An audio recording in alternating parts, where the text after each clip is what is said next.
1924 జరిగినటువంటి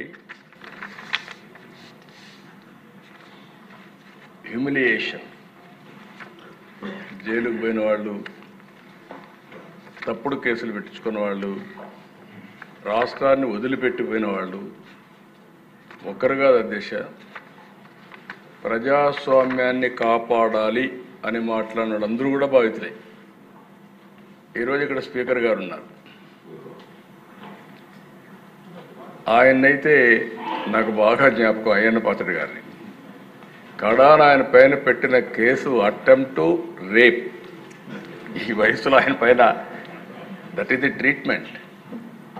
ఆయన ఇంటి దగ్గర అయితే ఎంత భయంకరంగా ప్రయత్నం చేశారంటే, ఇక్కడ ఉండే వాళ్ళందరికంటే 5 సంవత్సరాలు ప్రతి ఒక్క కేసుని ప్రత్యక్షంగా మానిటర్ చేసి, మళ్ళీ నిద్రలేని రాత్రులు, మళ్ళీ వీళ్ళు జైలుకు పోతే బయట వచ్చే వరకు ఇదే పని. అడ్వకేట్స్ డబ్బులు లేకపోతే అప్పులు చేసి కేసులు కూడా వాదించిన పరిస్థితి. ఇలాంటి అనేక అప్ టు సుప్రీంకోర్టు లాయర్స్ అధ్యక్ష అవన్నీ చేశాం. ఇప్పుడు స్పీకర్ గారు బాధితుడే, డిప్యూటీ స్పీకరు బాధితుడే, ముఖ్యమంత్రి బాధితుడే, ఎక్కువండే డిప్యూటీ ముఖ్యమంత్రి బాధితుడే, ఎక్కువండే శాసనసభ్యులు బాధితులే, మంత్రులు బాధితులే. ఎప్పుడు అధ్యక్ష నా మీద ఎవరు కేసులు పెట్టాలంటే భయపడతారు, ఎందుకంటే నేను ఏ తప్పు చేయను కాబట్టి. నా విశ్వాసం ఏంటంటే, నేను తప్పు చేయను, లీగల్గా టెక్నికల్గా పర్ఫెక్ట్గా ఉంటాను. ఎవడైనా తప్పు చేస్తే మాత్రం వాడి గుండెల్లో రైళ్లు బరిగి తీర్చే వరకు, వాడు మారే వరకు వదిలిపెట్టను. అది నా పద్ధతి, అది చరిత్ర కూడా. ఒక ముఖ్యమంత్రిగా ఉండే వ్యక్తి దానికంటే అధ్యక్ష ముందు ఒకసారి చూస్తే నా మీద 17 కేసులు. కడాన నేను అడిగితే, ఎందుకైనా నా మీద కేసు పెట్టారు, ఏం పెట్టారు చెప్పంటే, తెల్లవారు నిద్ర లేపి రాత్రి తలుపులు కొడితే బయట వస్తే ఏం కేసు పెట్టారు చెప్పమంటే, కేసు మళ్ళీ ఇస్తాం, ఎఫ్ఐఆర్ మీరు వెహికల్ ఎక్కమన్నారు, వాట్సాప్లో పంపిస్తామన్నారు. అంటే అరాచకాలకు పరాకాష్ట ఇవన్నీ. యువగళం పైన అయితే లోకేష్ పోతామంటే ఆయన బాధ్యతే. ఎవ్రీవేర్ మైక్ ఇవ్వాల. అది సరే, నేను వెళితే అధ్యక్ష అంగళ్ళలో నేను రాష్ట్రం మొత్తం ఒక యాత్ర పెట్టుకున్నాను. ఆ యాత్ర ఏంటి?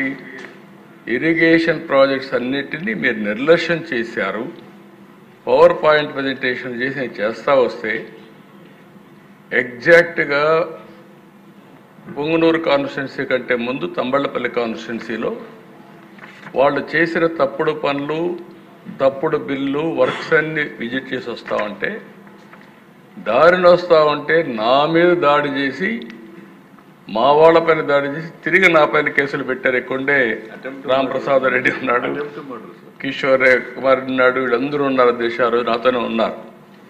ఇవన్నీ చూస్తే అది ఒక్కొక్క స్టోరీ చెప్పుకుంటా పోతే ఈరోజు కాదు, చాలా టైం పడుతుంది.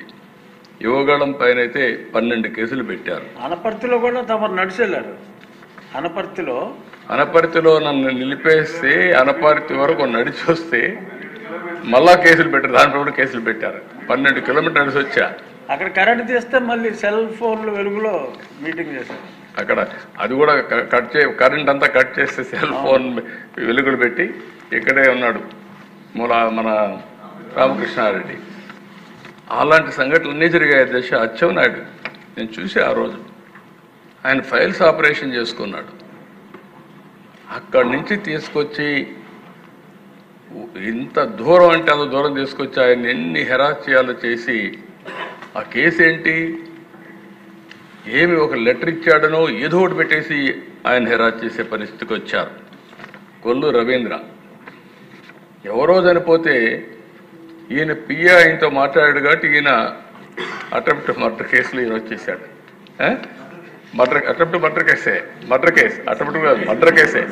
మర్డర్ కేసులో ముద్దాయినట్టు ఈయనకు వచ్చేసే పరిస్థితికి వచ్చారు. బీసీ జనార్దన్ రెడ్డి ఆయన పైన కేసులు పెట్టేశారు. ఆయన ఎత్తిపోయి జైల్లో పెట్టేసి చాలా ప్రయత్నాలు చేసి మళ్ళీ బయటకు వచ్చారు.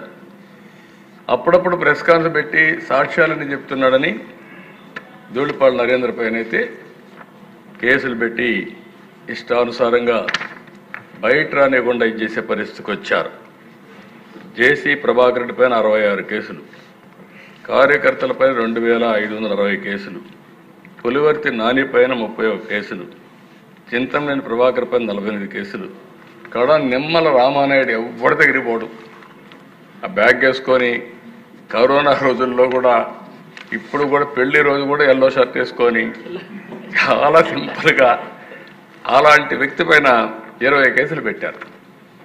నేను చాలామందిని చూశాను కానీ నిమ్మల రామానాయుడు ఎప్పుడు గొడవ పోయేవాడు కాదు. రెండోది అధ్యక్ష పరుషంగా కూడా మాట్లాడు. కరోనా సమయంలో కూడా బ్యాగ్ వేసుకొని నిత్యావసర వస్తువులు తీసుకుని ఇంటింటి దగ్గర ఇచ్చేసి వచ్చే పరిస్థితి ఉండే వ్యక్తి. దేవినేని ఉమా పైన 27 కేసులు, ఆంజనేయుల పైన 16 కేసులు, అయ్యన్న పత్రి పైన 14 కేసులు, బీటెక్ రవి కొన్ని చెప్పుకోలేకపోయారు 14 కేసులు, కోన రవికుమార్ పైన 15 కేసులు, కాలువ శ్రీనివాసుల పైన 14 కేసులు. ఇక సరే మిమ్మల్ని అయితే చాలా ఎట్లా చేశారో ప్రపంచానికి అంత తెలుసు. ఆ రోజు మీరు లోపలున్న ఆ రాత్రి అంతా నాకు నిద్ర లేని పరిస్థితి. ఈ విధంగా మిమ్మల్ని కాపాడుకోవాలి. ఇంట్లో వాళ్ళకి మీరే ధైర్యం చెప్పారు. మా ఇంట్లో వాళ్ళకి మీరే ధైర్యం చెప్పారు. మీ ఇంట్లో వాళ్ళ ధైర్యం చెప్పి మిమ్మల్ని కాపాడుకోవాలి కదా. మేము అడ్వకేట్తో మాట్లాడుకున్నాం. ఏంటి పరిస్థితి? అగమ్య గోచరం. హైకోర్టు, మళ్ళీ ఇక్కడ కోర్టు, సుప్రీంకోర్టు, ప్రతి ఒక్క కోర్టుతో సమన్వయం చేసుకుని ఎట్లా కాపాడుకోవాలో కాపాడుకోవడం కోసం నెక్స్ట్ డే జైలు కూడా పంపించారు కదా మిమ్మల్ని.